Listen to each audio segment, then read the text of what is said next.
खराब ग्लोबल संकेतों ने आज बाजार का मूड बिगाड़ दिया। हफ्ते के आखिरी दिन सेंसेक्स निफ्टी दिन के निचले स्तर पर बंद हुए। निफ्टी बैंक में करीब 1% की गिरावट रही। इसी के साथ बाजार में 2 दिनों की तेजी पर ब्रेक लग गया।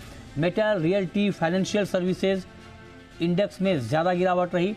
मिड कैप और स्मॉल कैप इंडेक्स भी 1% से ज्यादा की गिरावट के साथ बंद हुए।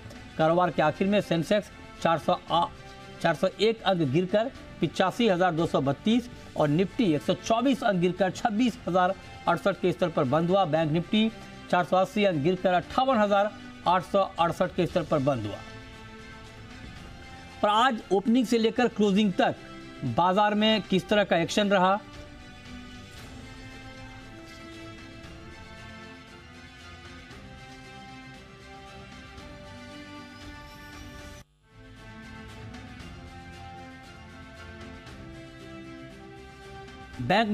चलिए, और बाजार में आज ओपनिंग से लेकर क्लोजिंग तक किस तरह का मूड माहौल रहा, मार्केट में पूरे दिन किस तरह का कारोबार रहा, उतार चढ़ाव कैसा रहा, ये बता रही हैं प्रियंका।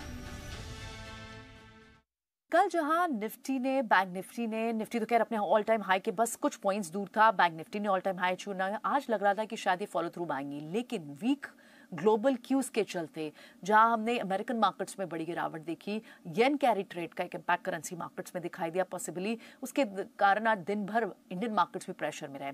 निफ्टी 26,100 के नीचे बंद हुआ, लगभग 0.5%। सेंसेक्स में 500 पॉइंट्स की गिरावट दिखाई दी। बैंक निफ्टी में सेंसेक्स में माफ कीजिए 400 पॉइंट की गिरावट दिखाई दी। बैंक निफ्टी में लगभग 500 पॉइंट्स की गिरावट दिखी और ब्रॉडर मार्केट में भी वीकनेस थी।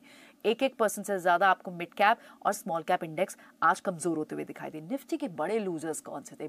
पहले तो हिंडाल्को, इसके प्लांट में एक आग लगने के कारण सुबह से ही स्टॉक दबाव में था। दूसरे स्टॉक जो थे कहीं ना कहीं मेटल स्टॉक्स अब ट्रेड रिवर्स होता हुआ दिखाई दे रहा है, क्योंकि डॉलर स्ट्रेंथन हो रहा है, करेंसी मार्केट में उठापटक है, रुपी वीक हो रहा है, इसलिए मेटल्स आपको गिरते हुए दिखाई दिए। टाटा स्टील दूसरा बड़ा लूजर था।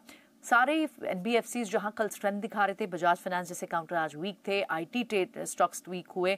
On the flip side gainers में आपको Maruti, InterGlobe Aviation, Max Health Care, MNM जैसे स्टॉक्स थे। एमएनएम का इन्वेस्टर डे के बाद कुछ बुलिश कमेंट्स के चलते स्टॉक में मोमेंटम थी। टू व्हीलर स्टॉक्स फिर भी इतना बुरा नहीं कर रहे हैं अभी। रियल एस्टेट स्पेस वैसे भी पिछले 1 महीने से लोअर लेवल्स पर है और आज भी कुछ और लूजर्स ही हमें यहाँ से दिखाई दिया। हालांकि ब्रॉडर मार्केट के थे, PSP, Oberoi reality, brigade enterprise जैसे स्टॉक्स थे। आज खबरों के दम पे मैक्स फाइनेंशियल ब्लॉक डील का इम्पैक्ट था, लगभग 1.5% ये गिरा। कैपिलरी टेक्नोलॉजीज नई लिस्टिंग थी, लिस्ट होने के बाद फॉलो थ्रू बाइंग में 5% बढ़कर बंद हुआ। दूसरे जो टॉप लूजर्स थे उसमें JP Power, GE Vernova, Time Techno जैसे स्टॉक्स थे। और बढ़ने वाले मिड कैप से Karnataka Bank, DCM, Shriram, 5 Star और जैसे स्टॉक्स, 5 स्टार बिजनेस जैसे स्टॉक्स थे।